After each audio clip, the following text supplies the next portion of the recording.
जय श्री राधे कृष्णा। श्री ओम नमो भगवते वासुदेवाय नमः। श्री ओम नमो भगवते वासुदेवाय नमः। आज मैं आपको श्री बैसाख मास महात्म्य का 18वां अध्याय सुनाने जा रही हूँ। व्याध बोला, हे विप्रश्रेष्ठ, मैं घोर पातकी तथा क्रूर दुरात्मा हूँ। आपने मुझे कृपा कृतार्थ किया है। मैं कुल गोत्र शील से हीन व्याध, मेरी बुद्धि तथा गति इन सब से रहित थी। जो कुछ भी हुआ वह सब आपका ही कृपा प्रसाद है। अतएव हे कृपालु, अब आप मुझे ऐसी अग्नाशी मंत्रों का उपदेश दीजिए जिनकी कृपा से मुमुक्ष तथा प्रज्ञा चक्षुनन सहज ही भव सागर पार कर लेते हैं। महात्मा शंख ने व्यास से कहा, हे व्याध, यदि तुम शांति चाहते हो तो बैसाख मास के धर्मों का पालन करो। ये धर्म बड़े दिव्य स्वरूप तथा भव बंधन मोचक हैं। इनकी कृपा से भगवान विष्णु प्रसन्न होते हैं। भगवान विष्णु के माधव मास का जैसे महात्म्य श्रवण किया है तथा देखा है, वे सब आपके सामने वर्णन करूंगा। मुनि की यह बात श्रवण कर व्याध करबद्ध होकर निवेदन करने लगा। यहाँ से समीप ही निर्मल सरोवर है। उनके तट पर कैंथे के अनेकों वृक्ष हैं, जो फल भार से नीचे झुके रहते हैं। कुछ दूर चलते ही एक निर्मल सरोवर दृष्टिगोचर हुआ। उसमें चकवे चकवी बगुले तथा राजहंस शोभायमान हो रहे थे। हंस, सारस, कौंच इत्यादि जल क्रीड़ा कर रहे थे। पक्षीगण तीव्र कलरव कर रहे थे। बड़ा ही सुखद दृश्य था।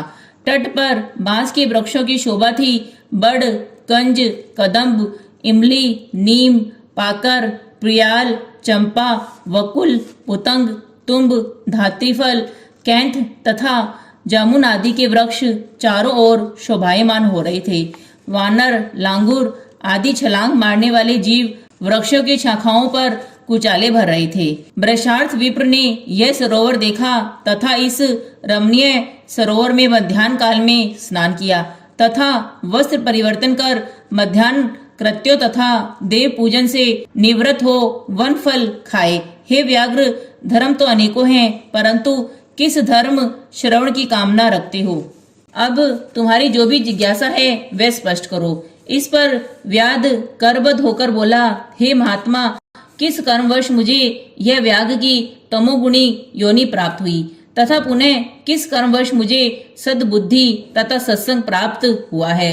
हे प्रभु, मुझ पर आपकी कृपा का क्या कारण है? व्याध का निवेदन सुनकर शंख मुनि हंसकर मेघ सदृश्य गंभीर स्वर में बोले, श्री वस्त्र गोत्र में तुमने स्तंभ नाम से जन्म लिया था। एक गणिका के प्रेमवश तथा उसके संपर्क दोषवश तुम ब्राह्मण्य कर्मों का त्याग कर शुद्र रूप में घर आते थे। तुम्हारी पत्नी साध्वी ब्राह्मणी बड़ी ही रूपवती थी। वह वैश्य सहित तुम दोनों की सेवा करती थी। तुम शुभाकांक्षिणी पत्नी वैश्य सहित तुम दोनों के चरण प्रक्षालन करती थी। तुम दोनों पर्यंतक पर शयन करते थे। वह साध्वी भूमि पर शयन करती थी तथा तुम दोनों के आदेश के पालन में सदैव ही तत्पर बनी रहती थी। वैश्य द्वारा निर्देश करने पर भी वह साध्वी धर्म पालन में तत्पर बनी रहती थी। वह प्रतिव्रत में दृढ़ थी तथा तुम दोनों की पूरी सेवा करती थी। इस दुस्सह दुख को सहन करते हुए उसे काफी दिन व्यतीत हो गए। एक दिन तुमने भैंस के दूध तथा मूली का एक साथ भक्षण किया तथा शुद्र भक्ष्य निष्वाव एवं तिल को एक साथ खाया।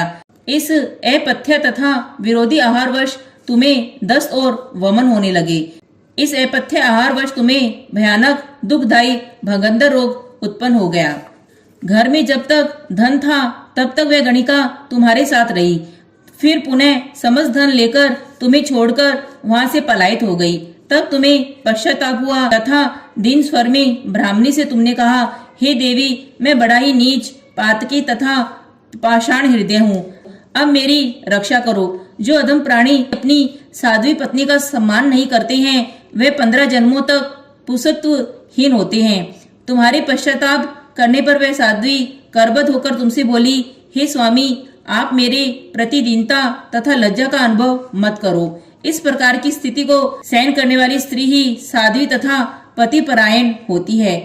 आप व्यर्थ ही पश्चाताप कर रहे हैं। यह तो पूर्वकृत पापों का ही प्रभाव है। उसके पश्चात वे साध्वी अपने पिता और बंधु बांधवों से धन लेकर आई और उसके बाद उसने तुम्हारी और भगवान विष्णु की सेवा एक साथ की।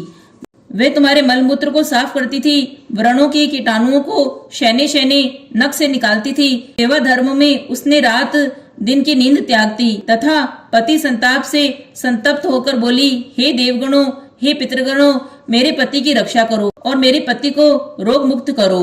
तो मैं महादेवी चंडिका रक्त मांस तथा भैंस के दूध में मिश्रित सुंदर खाद्यान्न आपको अर्पित करूंगी तथा विघ्न विनाशक गणपति भगवान की प्रसन्नता हेतु स्वादिष्ट मोदक अर्पित करूंगी तथा 10 शनिवारों का व्रत पालन करूंगी। मिष्टान तथा घृत का आहार त्याग दूंगी। शरीर पर तेल मर्दन तथा उपटन प्रयोग त्याग दूंगी। मेरे स्वामी शतायु हो, इस प्रकार का ही आत्मनिवेदन वे नित्य प्रति करती थी। वैशाख मास की एक संध्या को देवल नामक ऋषि ग्रीष्म दग्ध हो उसके घर पधारे। तब साध्वी कहने लगी, हे वैद्यराज, मेरे घर पधारे हैं, इनकी कृपा से मेरे स्वामी रोग मुक्त हो जाएंगे। मैं इनका आतिथ्य सत्कार करूंगी। वह उनके चरण प्रक्षालित कर शीश पर छिड़कती। उसने ग्रीष्म दग्ध मुनि को शरबत का पान कराया। इससे उसे सुख शांति प्राप्त हुई। सुबह होने पर वह मुनि जैसे आए थे उसी प्रकार प्रस्थान कर गए। कुछ दिनों बाद, हे व्याध, तुम्हें सन्निपात का रोग हो गया। तब तुम्हारी पत्नी तुम्हें पिलाने के लिए त्रिकुटा ले आई। इस कार्य में उसकी एक उंगली तुमने काट ली, तभी तुम्हारी दांती जकड़ गई। पत्नी की कोमल उंगली का एक भाग तुम्हारे मुख में रह गया तथा इसी दशा से तुम्हारा प्राणांत हो गया। अपनी शैया पर उसी गणिका का स्मरण करते हुए तुमने प्राण त्यागे।